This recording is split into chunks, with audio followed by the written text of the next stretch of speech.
नमस्कार दोस्तों, रंजन क्लासिकल में आपका स्वागत है। खेसारी लाल यादव का 7 फरवरी का एक गाना रिलीज होता है, गाल में गुलाल।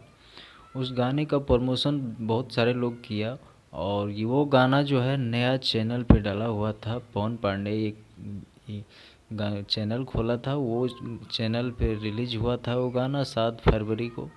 और वो गाना का व्यूज जो है 8.5 लाख अभी पहुंच चुका है।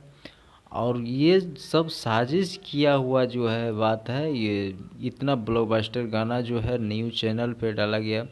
और इससे पहले भी एक गाना महादेवा रिकॉर्ड्स पे रिलीज हुआ था। बहुत ही फाड़ू सॉन्ग था ये गाना, बहुत ही आवाज़ होने वाला था और डीजे पे बजने वाला गाना था। पर ये गाना जो है छोटे चैनल पे डाल करके गाने को कहीं ना कहीं खेसारी यादव को दबाने की कोशिश किया जा रहा है, साजिश हो रहा है।